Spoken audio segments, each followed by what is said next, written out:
I am so excited to have on the show today Kevin Neal. We're going to do a deep dive into his story.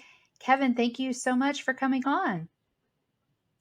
Thank you. I'm glad to be here. Excited for what we're going to discuss today. Yeah, so would you take us back to the very beginning before any diagnosis?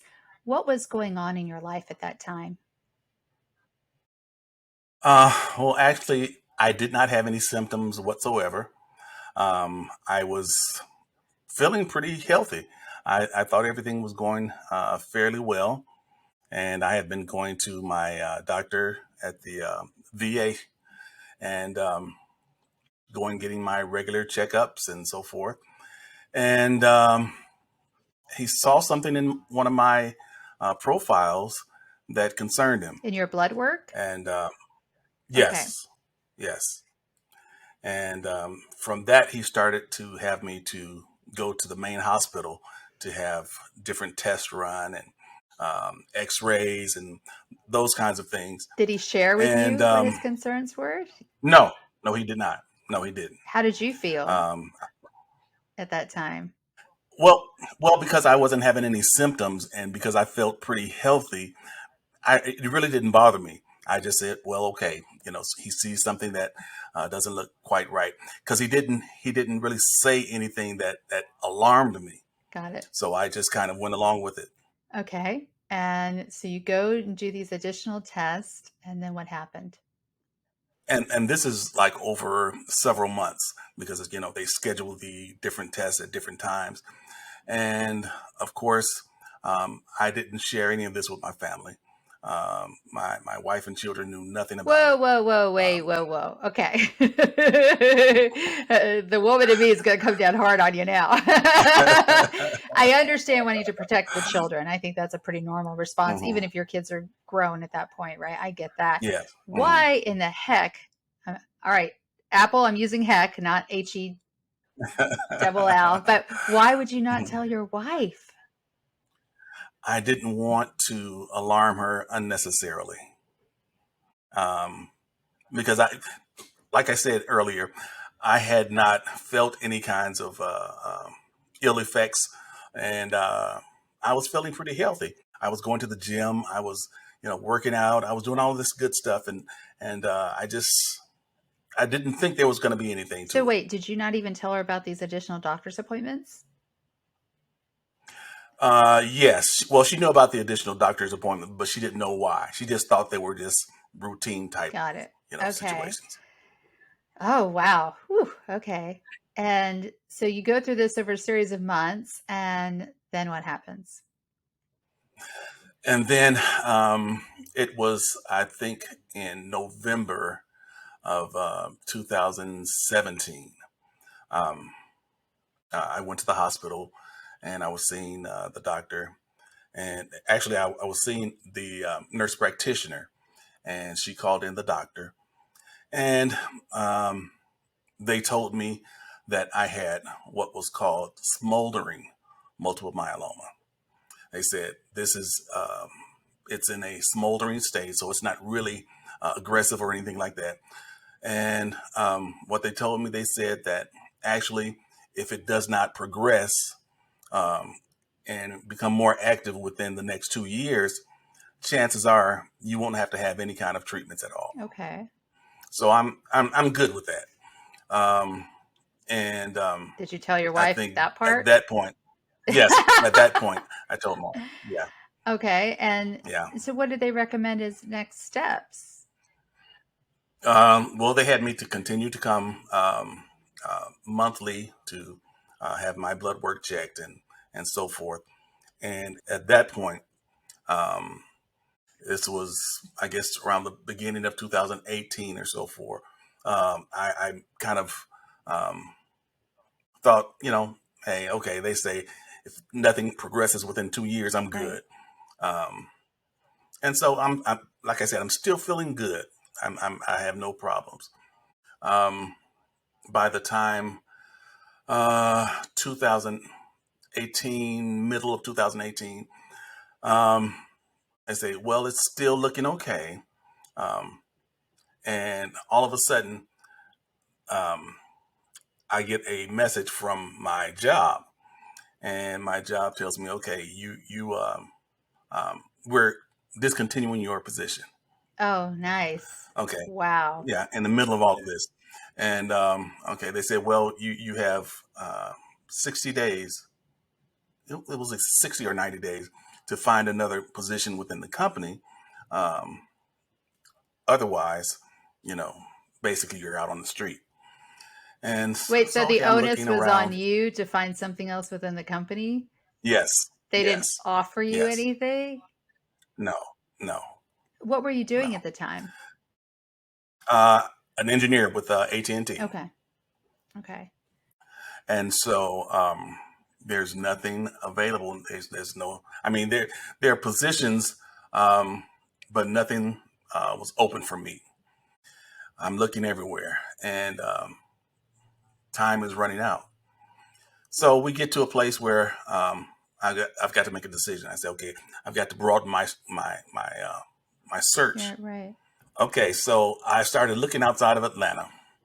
But I've got to say this one wonderful thing with this whole situation. Um, the time for my last day was October of 2018, Okay. and that happened to be my 20-year anniversary with AT&T. And after 20 years, if you have 20 years plus, 75 rule of 75, 55 plus 20, you get to retire. Okay, I It's don't not know full that whole retirement, of rule. course. I don't know that whole rule you're Okay, talking about here. So don't assume we all know. Okay, what is this magic rule? okay. If you have 20 years with the company Mm. and you're at least 55, that gives you 75. So, or if you have, say, um, 25 years and you're 50, that gives you 75.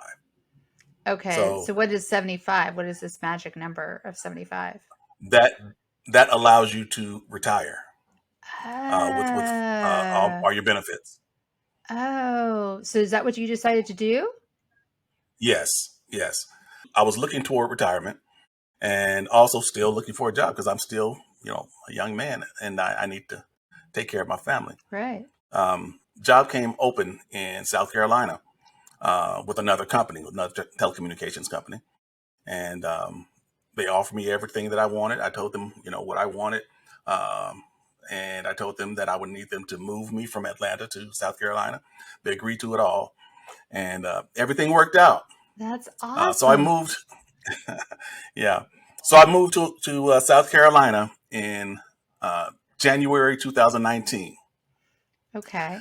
Okay, now everything begins to kind of crumble. That's what I was going to ask My because now you're Yeah. changing your healthcare, you're changing your Mhm. providers. Okay, so what happened? Yes. Well, I moved to South Carolina in 2019, January. My father passed away in March. So So a sorry. couple of months after I move away, my father passes away. Um, and that kind of really, shook me quite a bit. Sure. Um, and then in November of that same year, um, of course, I've been going to my doctor monthly. And my doctor tells me here in South Carolina, he says, your numbers have gone up. Um, Now we're going to have to start treatment. Okay. Okay,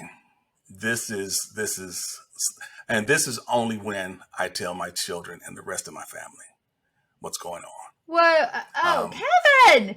If I was one of your kids, I'd be so mad at you. I mean, I'm way too close to your age for that to be even biologically possible, but I would be so mad at you. So, wait, you had been monitoring this for Yes, over a year, going on, yeah, yes, yeah, over a year. And you and your wife kept it secret. yes, yes, Wow. and because first of all, my children, I didn't want them to worry unnecessarily, Were they out of the and house at this point? yes, all of my children were Okay. adults, um, but I didn't want them to worry. Okay. And also, my mother um, had been taking care of my father, and he had just passed, and I didn't want that burden to be on her. Okay. Um, And so I didn't tell anybody else. My siblings, none of them knew. Um, and it was not until they told me that I was going to have to start treatments that I told everybody, because I figured if I started, my health started to decline, they would need to know. They Okay. would need to know.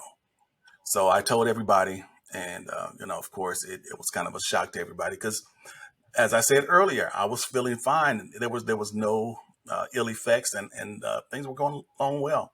Okay. So So now here you're we about to go. start treatment. What does Yes, that even look like? yes, Because multiple myeloma is a blood cancer. yes, yes. Um, they started with the chemo. Okay.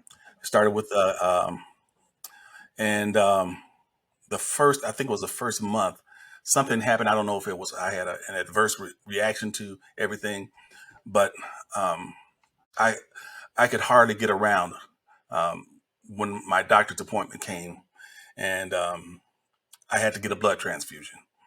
Um, I don't know what happened, but I was just totally out of it, and they had to give me a blood transfusion. After that, they started with new medication, and started going through that. They tell me I have to have a bone marrow transplant. Oh boy. Um, Wow. so I have to go through that. Um, didn't really know what to expect. Um, Never known of anyone to have a bone marrow transplant. But they said there were several kinds that they could do. You could, use your own um, blood stems and so forth, Right. and or you could get some from someone else. They said, but the type that's most used and most easily to get over is your own. Absolutely. So that's what we did. Can you walk us We through went what through a that process. actually looks like? Because I say this because in my Yeah. mind, for years, my experience is more in solid tumor. And so in my mind, for years, when I heard bone marrow transplant, I thought it was this big production, and it is on your body, but the actual Mhm, logistics of mhm. it are they're very different from what I ever pictured as a kid. I don't know. I mean, Yeah, yeah. I blame Same them. thing here. Okay, all right, good. Okay, so tell me Same what thing you here. thought it was going to be like, and then what actually happened. I don't know. I thought that they were going to stick these big needles in my skeletal system and suck something out. I Right, didn't know what to right, expect. right. Yeah, I mean, yeah. But that is so what that is actually not what happened? happened. Um, what they did, and I wish I could show you. I took a picture of myself.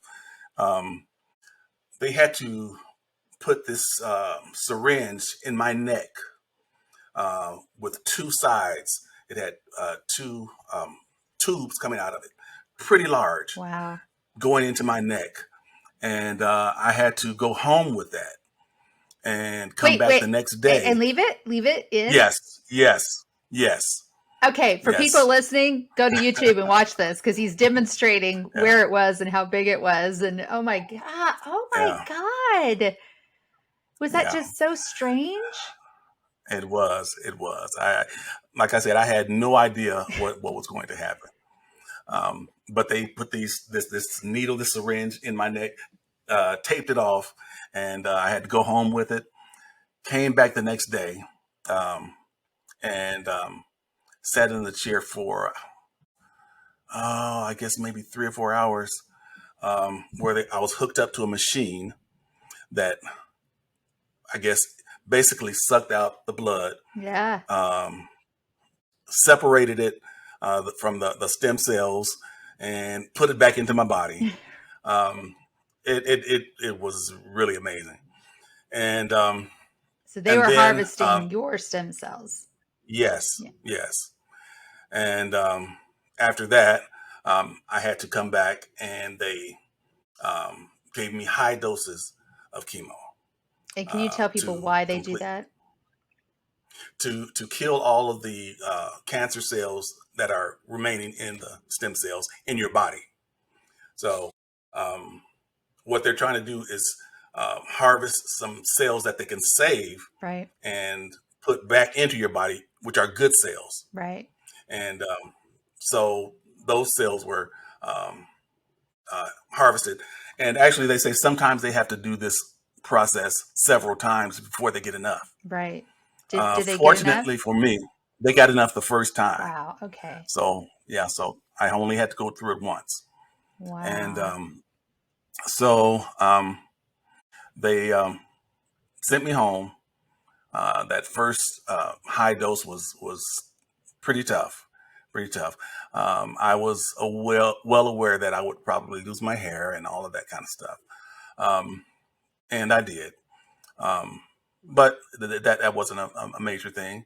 Um, I was very weak, and my family was very gracious. They took care of me. They really helped me through it all. Uh, went back. I think it was maybe a month later for them to put back in some of the good cells, Yeah. and that went by pretty much without a hitch. How long was that Um, procedure? that wasn't quite as long. That Okay. wasn't quite as long. So after that, continued to go through chemo once a week. Well, it started once a week, then it started twice a week, and um, continued to take my meds and all of that. Um, by 2000, well, remember 2020, and that's when I started, is when COVID hit, and Wait, it was a big situation. you started the process in 2020 for Yes, the bone marrow yes, transplant. yes. Okay. Okay. So that was a time where they weren't allowing anyone else into the hospital but the patient and that kind of thing. Oh, gosh. So that was kind of tough. Um, but we went through it, and everything, as I said, went by without a hitch. Um, by 2021, in June, I believe it was, they told me that everything was looking good, and I was in remission. Wow. Um, and I was very thankful of that. Um, continue to go back every 2 weeks, and then they extended that to once a month.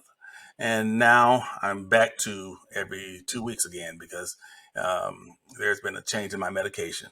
Um, but I'm feeling good, and I've got to say that after all of the horror stories that I've heard, um, I have been blessed not to have a horror story about my cancer treatment. I went through without really serious side effects.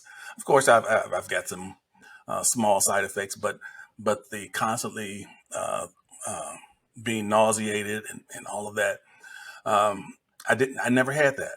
Um, you know, the intestinal problems, yeah, but Well, let me ask you other about than that, okay? Because mhm. I'm not going to let you compare yourself to other people. Okay, I'm not going to let you do it. all right, Because there is no two exact same journeys, right? There just right, isn't. right, Even with the same all right, cancer, right? hmm hmm Everybody does things differently, makes different choices, and then of course our bodies are truly unique.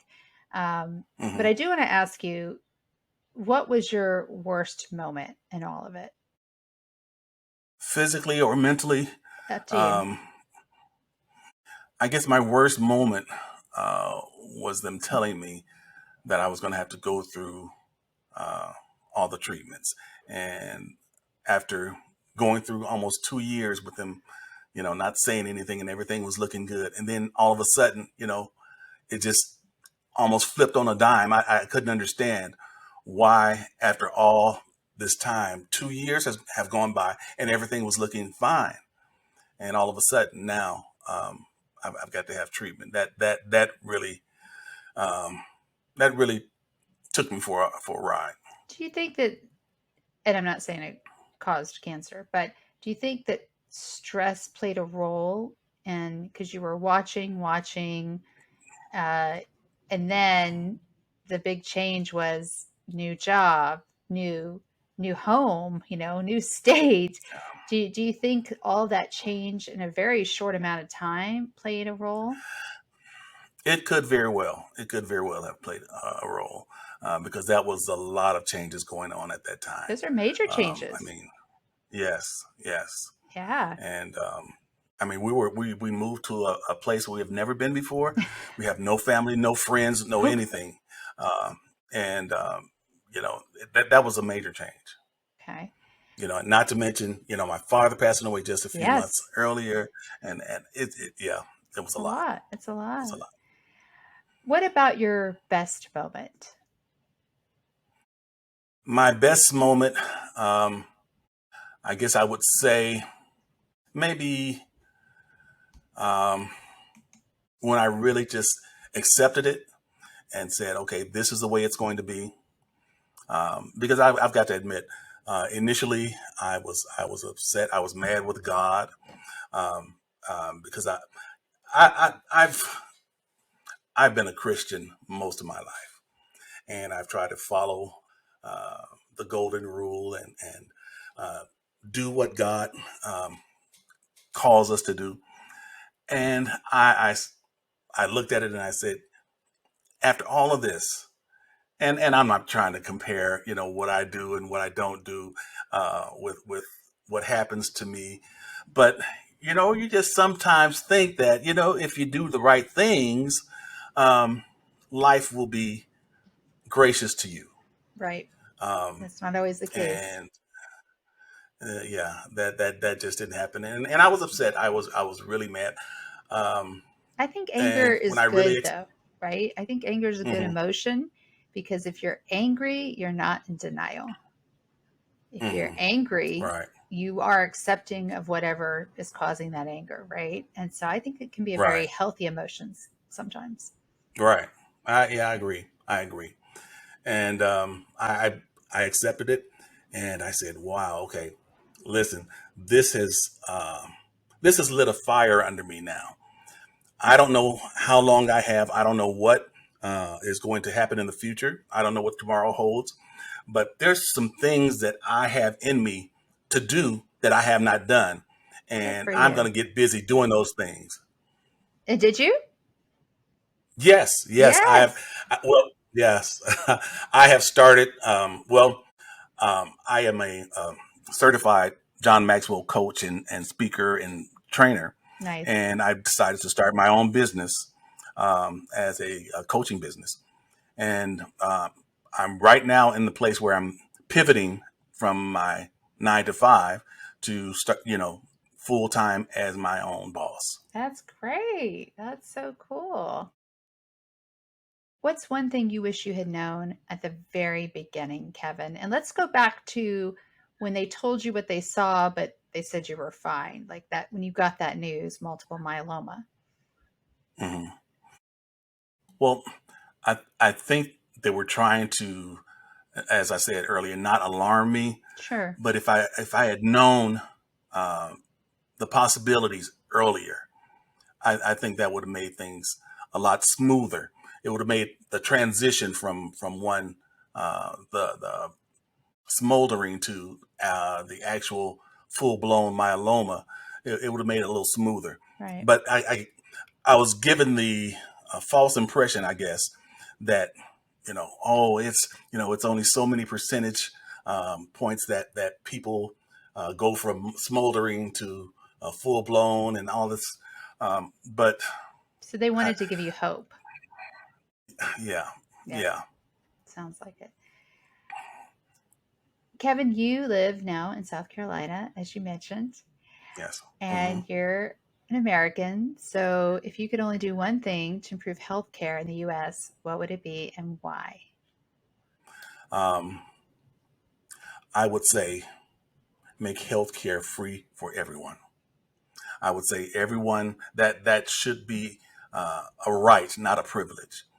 There are so many people who are living without health care, and I look at the cost of my cancer treatments, look at the cost of my medications, and there are so many people who have no idea how much these medications and treatments cost, and if they're um, lacking of employment, if there are people who don't have enough employment or who have other obligations, there's no way that they can uh, handle these bills, Right. and go to the doctor. And I know that's one of the reasons why a lot of people wait to the last minute, because they don't have the funds to go. And Yep. then by the time that they go, it's too late. Yep. Um, I would say free healthcare for every citizen. Okay. And Kevin, are you ready for the Thriver rapid fire questions? I'm ready. I'm Okay. ready. Beach, desert, or mountains? Beach, Beach Boys. always. Beach Boys, Beatles, or Rolling Stones? Beatles. What is one word that best describes you? Calm. Before you die, what is the last song you want to hear? I guess since I said Beatles, let it be. What about the last meal you want to eat? Last meal I want to eat, nice juicy steak. And the last person or people you want to see? Last person I want to see is my family. And the last words you will speak? I've given all. Kevin, what is one resource you would recommend for cancer patients and caregivers? And please tell people how they can get in touch with you. I would say St. Jude um, Children's Hospital. They're doing wonderful work for children, uh, cancer patients, and I think they're a marvelous organization. How can people get in touch with you? You can get in touch with me through my website. That is Oh, I kdnealbuildsbridges.com. like that. kdnealbuildsbridges.com. I like that. Very cool. And that's your coaching business, right? Yes, it Okay. is. All right. We'll make sure that we have a link to that. And Kevin, thank you so much for coming on and sharing your story. And also, I'm an Air Force brat, and my Oh, okay. grandfather actually served in the Army, career Army, and in the cavalry. So I just Great. want to thank you so much for your service. Thank you. Well, it was been my pleasure to uh, be here on your show, and as well as be in the military service. I served in Desert You Storm did. as well. Wow. Yes. Wow. Thank you.